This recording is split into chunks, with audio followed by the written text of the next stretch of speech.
लंबे ठंडे मौसम के बाद चमकता हुआ सूरज इस बात का संकेत दे रहा था कि जंगल में बहार आ गई है। आज सुबह सवेरे ही पक्षियों के गीतों की आवाजें पूरे जंगल में गूंज रही थी, इसलिए छोटी चिड़िया भी सुबह सवेरे ही उठ जाती है। सूरज की रोशनी और पक्षियों के संगीत बता रहे हैं कि बहार आ गई है। मैं जल्दी से जाकर अनार के पेड़ को देखती हूँ। मम्मा, मैं भी जाऊंगी देखने बहार कैसे आती है, मुझे भी बताइए। फिर वो माँ बेटी अपने घर से निकलती हैं। सच सच में अनार की नई कोंपलें फूट रही हैं। इसका मतलब अब बहार शुरू है। मम्मा, क्या अनार के पेड़ की फूटती हुई कोंपलें बहार का संदेश लेकर आती हैं?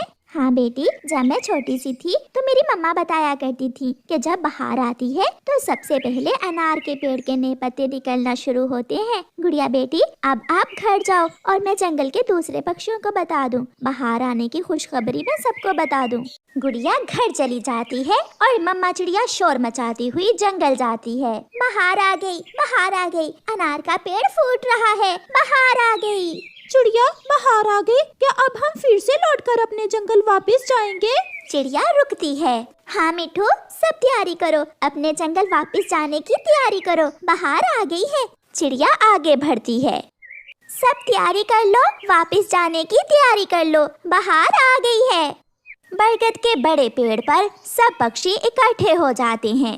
चिड़िया, मैंने तो कल ही देख लिया था कि बहार आ गई है। कल सुबह हम सब अपने जंगल वापस चले जाएंगे। दुखों के दिन खत्म हुए, अब हम अपने जंगल वापस जाएंगे। दोस्तों, मैंने और गौरी ने एक सलाह की है, अगर आप सबको पसंद आए तो। बताओ बताओ कव्वे, क्या सलाह की है? मैं बताती हूँ। इस बार हम दूसरे जंगल की यात्रा उड़कर नहीं बल्कि बस में बैठकर करेंगे। मैंने और कालू ने चाची चील से बात कर ली है। हम कल सुबह सवेरे ही चाची चील को ले आएंगे। बस का सफर, फिर तो बहुत मजा आएगा, बहुत एंजॉय करेंगे सब। बस का किराया कितना होगा?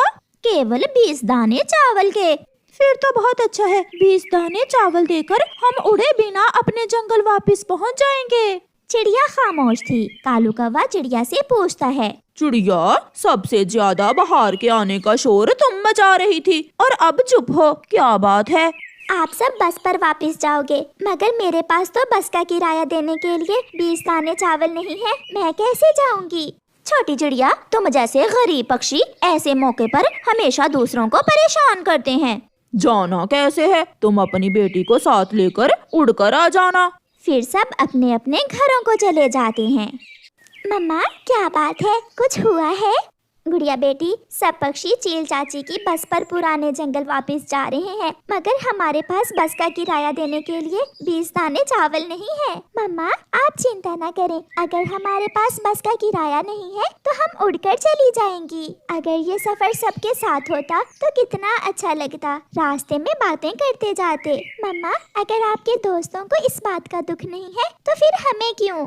दूसरे दिन सुबह सवेरे ही कौवा और कव्वी उठते हैं और जल्दी से चाची चील के पास जाते हैं। चाची चील अपनी बस के पास ही घोंसले में सो रही थी। चील चाची उठें, सब तैयार हैं और आपका इंतजार कर रहे हैं। मैं भी तैयार ही हूँ, मैं तुम्हारा ही इंतजार कर रही थी। बताओ, बस के किराए का बंदोबस्त हो गया है ना? सबके पास किराया है, एक चिड़िया के पास कुछ नहीं था, वो उड़कर आ जाएगी। चील चाची, उसे छोड़ें आप, बस आप जल्दी से बस स्टार्ट करें और चलें हमारे साथ। फिर चील चाची बस स्टार्ट करती है। कौवा और कव्वी भी बस में बैठ जाते हैं। बरगद के पेड़ पर सब बैठे हुए थे। जैसे ही बस वहाँ रुकती है, सब पक्षी बस में बैठ जाते हैं। चिड़िया नहीं आई? मोटी चोंच वाले तोते, क्या दिमाग भी मोटा है तुम्हारा? कल उसने बताया तो था कि उसके पास किराया नहीं है, फिर कैसे जाएगी वो बस में? अगर हम सब एक एक दाना भी दें तो हम उसे साथ लेकर जा सकते हैं। कोई जरूरत नहीं है ऐसे गरीब पक्षियों की मदद करने की। चील चाची चलें, गिनती कर लें, सब पूरे हैं? सब पूरे हैं, आप चलें। चिड़िया भी अपनी बेटी के साथ आ जाती है। रुके रुके, मुझे भी ले जाएं, मेरी बेटी थक जाएगी, मैं आपका क्या लूंगी, मैं अपनी बेटी के साथ एक कोने में बैठ जाऊंगी। ना बाबा ना, ऐसा नहीं होगा, हम किराया देकर जाएं और तुम फ्री में जाओ, ये नहीं हो सकता। गौरी, मैं और मेरी बेटी बस की छत पर बैठ जाती हैं, प्लीज हमें भी साथ ले जाओ। मगर चील चाची अपनी बस स्टार्ट करती है और आगे बढ़ती है। चिड़िया अपने दोस्तों को जाता हुआ देख रही थी। मम्मा, आप सामान उठाएं और चलें, यहाँ बैठने का कोई फायदा नहीं है। ये बैग किसका है? मेरा है, ये मेरा बैग है। मोटी चोंच वाले, इसे अपने पास रखो, यहाँ मैं अपना सामान रखूंगी। तोता अपना बैग उठाकर अपने पास रख लेता है। चाची चील, इसे थोड़ा तेज चलाओ, कैसी पुरानी बस लग रही है। चील चाची रेस बढ़ाती है और बस को तेज कर देती है।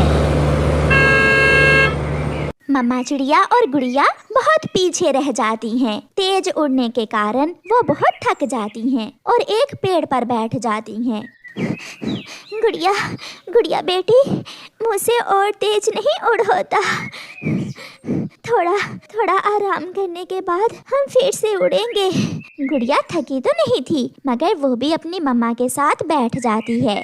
नदी के ऊपर से गुजरते हुए चाची चील की तबीयत अचानक खराब हो जाती है। मेरी आँखों के सामने अंधेरा छा रहा है, मुझे कुछ दिखाई नहीं दे रहा। ऐसा कहते हुए चाची चील बस रोक लेती है। क्या हुआ चाची चील? सोया हुआ कबूतर भी उठ जाता है। लगता है नदी का पानी देखकर चाची चील को चक्कर आ गया है। तुम में से किसी को बस चलाना आती है क्या? कालू जी, क्या तुम चला सकते हो बस? नहीं गौरी, मुझे तो साइकिल नहीं चलाना आती, बस कैसे चलाऊंगा? मैंने एक बार बचपन में खिलौना बस चलाई थी, मैं ट्राई करता हूँ। रहने दो मोटी चोंच वाले, खुद भी मरोगे और हमें भी मारोगे। सब अपने अपने बैग उठाकर बस से बाहर बैठ जाते हैं। शाम भी हो जाती है। वो सब बहुत परेशान थे कि उस अजनबी जंगल में रात कैसे गुजारेंगे। पीछे से चिड़िया और उसकी बेटी गुड़िया भी पहुंच जाती हैं। सबको वहां रुका हुआ देखकर मम्मा चिड़िया और उसकी बेटी भी वहां रुक जाती हैं। क्या हुआ? आप सब यहाँ क्यों रुके हैं? सब ठीक तो है? चिड़िया चाची चील को अचानक चक्कर आने लगे हैं और हम में से कोई भी बस चलाना नहीं जानता। चिंता न करें दोस्तों, हम सब आज रात अपने अपने घर में सोएंगे। आपने तो मुझे पीछे छोड़ दिया था, मगर मैं भी आपके साथ ही जाऊंगी। सब बैठे बस में। खुशी खुशी सब बस में बैठ जाते हैं और चिड़िया तो बस को ऐसे चला रही थी जैसे हवाई जहाज हो। बस तेजी से आगे बढ़ती है। याहू याहू, अब आया मजा। चील चाची बस ऐसे चलाते हैं।